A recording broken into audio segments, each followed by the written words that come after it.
প্ৰহ্লাদ ব্ৰহ্ম ডাঙৰে আগতে কৈ গ'ল একেসকলৰ হাজাৰটা মিছন আছে নিজেই সম্ভৱ আমাৰ তৰুণকৰ ডাঙৰে মনত নাই যে কি মিছন ঘোষণা কৰিছিল আৰম্ভণি ক'ত আছিলে ফিনিচিং ক'ত আছিল আমাৰ কিন্তু মিছন এটাই এইটো হ'ল প্ৰমোদ বড়ো হাৰাও নহ'লে জানো তাৰপিছত আমাৰ সাগৰপাল চৰকাৰ আহিব লাগে ইয়াৰ বাহিৰে আমাৰ বেলেগ মিছন নাই এইটো হ'ল মূল মিছন এতিয়া আজি সেইকাৰণে আপোনালোকক আমি ক'লো যে আপোনালোকে সিদ্ধান্ত উচিত সিদ্ধান্ত আৰু সময়ত লৈছে আমাৰ এই ভৱিষ্যত প্ৰজন্মৰ এটা আশা আকাংক্ষা আপোনালোকৰ যিটো ভৱিষ্যতে মই পঢ়া শুনা কৰিলে চাকৰি এটা পাম নাইবা কিবা এটা কৰিবৰ কাৰণে এণ্ট্ৰপ্ৰেনাৰ হ'ম এটা উদ্যোগ স্থাপন কৰিম ঘৰুৱা উদ্যোগ হওক বা ডাঙৰ উদ্যোগেই হওক কিন্তু বাস্তৱ ক্ষেত্ৰত দেখা গ'ল যে বিটিচি হোৱাৰ পিছত যি ধৰণে চাকৰি পাবলৈ সক্ষম হ'ল আজি সেই চাকৰি বিটিচি দিব পৰা নাই নোৱাৰাৰ কাৰণটো আকৌ যাক মেনিফেষ্টো নহয় জানো একেসকলৰ মুখৰ কথাটো আমি নুশুনো কিন্তু বিজেপিৰ এটা মেনিফেষ্টো দিয়া হৈছিলে স্পষ্ট যোৱা কাউন্সিল নিৰ্বাচনত যে আমি চৰকাৰ গঠন কৰাৰ লগে লগে এটা বিটিচি জয়যুক্ত হোৱাৰ লগে লগে যোগ্য চৰকাৰ হোৱাৰ লগে লগে CSBখন ভংগ কৰা হ'ব এইটো স্পষ্ট ভাষাত লিখা আছে গতিকে ভংগ কৰা হৈ গ'ল চাকৰি দিব ক'ৰ পৰা এতিয়া আকৌ কৈ আছে যে আমি অতি সোনকালে ইমানটা টেট পৰীক্ষাত পাছ হোৱাবিলাক চাকৰি দিম অমুক দিম এতিয়া আমাৰ হাতত আছে এতিয়া জানুৱাৰী মাহ আহি গ'ল আগে বেছি নিৰ্বাচন হয় এপ্ৰিলৰ পৰা 2019 চনত এপ্ৰিলৰ 11 তাৰিখৰ পৰা নিৰ্বাচন হৈ ফেজ ৱাইজত মে মাহৰ 19 লৈকে শেষ হৈছিল গতিকে হাতত কিমান আছে election mode code of conduct আহিব গতিকে এনেকুৱা ধৰণৰ গতিকে যিয়েই নহওক যে আজি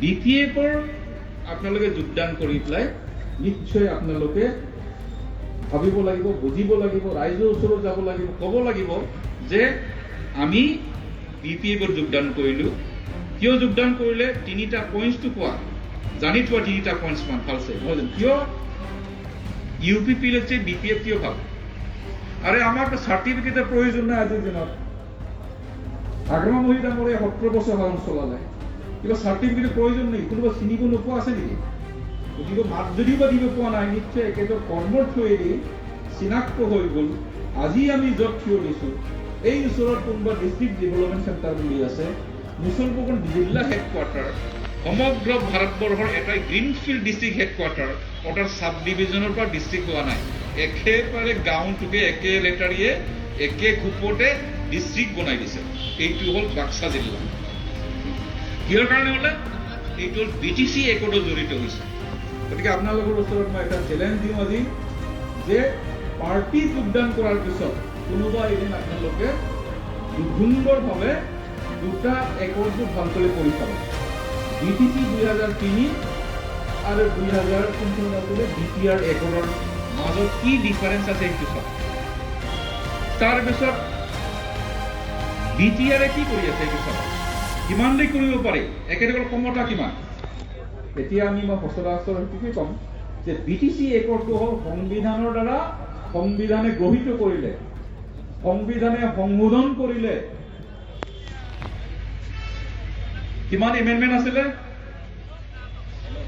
74 এমেণ্ডমেণ্ট সামথিং মই পাহৰি গ'লো গতিকে BTC একৰ্ডটো হ'ল সংবিধানৰ অন্তৰ্ভুক্ত BTR একৰ্ড গঠন চুক্তি চাকৰি হোৱাৰ পিছতো BTC একৰ্ড কিন্তু ভংগ কৰা নাই গতিকে আমি মাজে মাজে সুধো যে BTC একৰ্ড আছে না নাই BTR একৰ্ড কি একৰ্ড এইটো BTCৰ এক্সটেনশ্যন হয় নে কি হয় প্ৰয়োজন সাপেক্ষে প্ৰমোদ ডাঙৰে ক'ব BTC বুলি ক'ব প্ৰয়োজন যেতিয়া নাই BTR বুলি ক'ব যেতিয়া এভিকশ্যনৰ কথা আহি যাব কেতিয়াবা যদি আমাৰ মাইনৰিটিৰ মাজত সোমাব ক'ব BTC একৰ্ডৰ মৰ্মে অমুক BTC গঠন হোৱাৰ সময়লৈকে কোনো এজন বিদেশী নহয় আৰু কৰবাৰ যদি মিটিঙত যদি মানুহ নাহিলে ক'ব যে আপোনালোকে যদি আমাক UPPলৈ যদি ভোট নিদিয়ে আপোনালোকক আমি খেদিব গতিকে একেসকলৰ উক্তিটো কেনেকুৱা গতিকে আজি বিশেষকৈ মই ইউথ চামক এইটোকে আমাৰ সুন্দৰভাৱে পঢ়ি চোৱা BTC একৰ্ডত কি আছে BTR একৰ্ডত কি আছে আমি যদি অলপ পিছলৈ যাওঁ কি আছিলে যে বিএসি আছিল, বিএসিৰ পৰা বিটিসি বিটিআৰ হৈ গ'ল। বিএসি হোৱাৰ আগতে 3 মেন এক্সপাৰ্ট কমিটি আহিছিল। এই 3 মেন এক্সপাৰ্ট কমিটিৰ বেচিছত গঠন কৰা হ'ল বিএসি। এই বিএসিখন চলোৱাৰ পিছত দেখা গ'ল যে কিছুমান আহুৱা আছে। চৰকাৰৰ উন্নয়ন স্বাৰ্থত নাইবা সেই কাউন্সিলখন আগুৱাই নিয়াত কিছুমান অসুবিধা আছে। গতিকে বিএলপিৰ নেতৃত্বত যি আন্দোলন হ'ল, এই আন্দোলনৰ স্বাক্ষৰ হিচাপে চুক্তি হিচাপে আমি বিটিসি পালোঁ। এই বিটিসিখন চলোৱাৰ পিছত 17 বছৰ 14 বছৰ চলোৱাৰ পিছত আমি অনুভৱ কৰিলোঁ যে বিটিসি একৰ্ডৰ ৰেভিনিউ শ্বেয়াৰিং বুলি এটা বস্তু আছিল। ৰেভিনিউ শ্বেয়াৰিং অৰ্থাৎ আমাৰ যিটো ইনকাম হয় বিটিসি পাব লাগে, অসম চৰকাৰে পাব লাগে। তাত 40টি বিভাগ হস্তান্তৰ কৰা হৈছে, এন্ট্ৰাষ্ট কৰা হৈছে। ইয়াৰ ভিতৰত মাত্ৰ ডিজাষ্টাৰ মেনেজমেণ্টটো যিহেতু ডিপাৰ্টমেণ্টৰ নামাকৰণে সলনি হ'ল, সেইকাৰণে ডিজাষ্টাৰ মেনেজমেণ্টটো আমাক হস্তান্তৰ কৰা নাছিলে। গতিকে চিন্তা চৰ্চা কৰা হৈছিল হাগ্ৰামা মহীৰ নেতৃত্বত যে বিটিআৰখন আকৌ বেছি শক্তিশালী কৰিবৰ কাৰণে, ষ্টেট উইদিন এ ষ্টেট কৰিবৰ কাৰণে কি হ'ল, 1 মেন এক্সপাৰ্ট কমিটি জে.কে. পিল্লাইৰ নেতৃত্বত 2014 চনত গঠন কৰা হ'ল। হোম মিনিষ্ট্ৰী, এটা সময়ত হোম মিনিষ্টাৰ যিজনে বিটিসি চুক্তি স্বাক্ষৰিত কৰিছিল, যাৰ নেতৃত্বত বিটিসি চুক্তি হৈছিল, সেই মানুহজনকে আমি কপাল ভাল আছিল যে সেই মানুহজনকে আমি সেই বিটিসিৰ ওপৰত চালি জাৰি চাই নেক্সটত যিহেতু আকৌ ষ্টেট বিচাৰিলে এপচুৱে, নহয় জানো? কাৰণ এপচুৱে বিটিসি চুক্তি স্বাক্ষৰ কৰা নাছিলে। সুন্দৰভাৱে ব্ৰিটিছ চলি থকাৰ সময়ত 2008 চনৰ পৰা গামোচা পিন্ধি সেই ট্ৰেইন চাইটিঙে ঘূৰি পেলাই বিটিসি চৰকাৰ চলি থকাৰ সময়ত গোলমাল কৰিব আৰম্ভ কৰিলে। যিয়ে নহওক আকৌ সেই বিটিআৰত যিহেতু শাসনৰ ক্ষেত্ৰত ৰেভিনিউ শ্বেয়াৰিং হওক নাইবা ডিচিক দায়িত্ব দিয়া নিদিয়া ক্ষেত্ৰতে হওক, ডিচি এজ এ ইনষ্টিটিউশ্যন কি ধৰণে ব্যৱহাৰ কৰা যাব শাসনৰ ক্ষেত্ৰত, সেই বিষয় লৈ পেলাই সুন্দৰভাৱে এটা হোম মিনিষ্ট্ৰী ৰিটায়াৰ্ড আমাৰ হোম ছেক্ৰেটাৰী ডাঙৰীয়াই যেতিয়া ৰিপৰ্ট দাখিল কৰিলেহেঁতেন, তেন্তে বিটিসিত যি আহুৱা আছিলে সেই আহুৱা দূৰ কৰি পেলাই সুন্দৰ এটা ষ্টেট উইদিন এ ষ্টেট এই বিটিসিখন হ'ব পাৰিলেহেঁতেন। কিন্তু এপচিয়ে কি কৰিলে এইটো সময়ত যে 2014 চনত যেতিয়া আমি এক্সপাৰ্ট কমিটি আহিব বুলি কোকৰাঝাৰত ৰাজহুৱা সভাৰ কাৰণে বাট চাই থাকিলো, এপচিয়ে কি কৰিলে যে বাধা দিলে। 3 মেন এক্সপাৰ্ট কমিটিৰ 1 মেন এক্সপাৰ্ট কমিটি পিল্লাই ডাঙৰীয়া আহিব লগাটো একেলগে মিছব্ৰিফিং কৰিলে প্ৰধানমন্ত্ৰী ডাঙৰীয়াক যে সেইটো যাব নালাগে। গতিকে নাহিল। নোহোৱাৰ কাৰণটো হ'ল যে এপচুৱে ভয় কৰিলে যে যদিহে আহিলেহেঁতেন হাগ্ৰামা মহী ডাঙৰীয়া আকৌ ওপৰত যাব, বেছি শক্তিশালী হ'ব, ৰাইজে বাহ কৰিব। গতিকে এইটো হ'ব নিদিলে, এইটো বাধা দিলে বা হ'ব নিদিলে। এইটো হোৱাহেঁতেন, ইয়াৰ ওপৰত বেছ কৰি পেলাই বিটিআৰ একৰ্ডটো হোৱাহেঁতেন, ঠিক আছে হাগ্ৰামা মহী ডাঙৰীয়া চহী কৰিলে যে এখেতসকলে অসুবিধা পায়, প্ৰমোদ বড়ো ডাঙৰীয়াই চহী কৰক, কিন্তু বেচিছটো কোনটো হ'ল হয় যে 1 মেন এক্সপাৰ্ট কৰি পিল্লাই ডাঙৰীয়া ৰিপৰ্টৰ ওপৰত কেন্দ্ৰীয় চৰকাৰৰ কোনো পক্ষে সাধ্য নাছিল যে এইটো কাম এক্সপাৰ্ট কমিটি ৰিপৰ্টত নিৰ্ভৰ কৰি পেলাই সুন্দৰভাৱে এটা সমাধান আহিব পাৰে।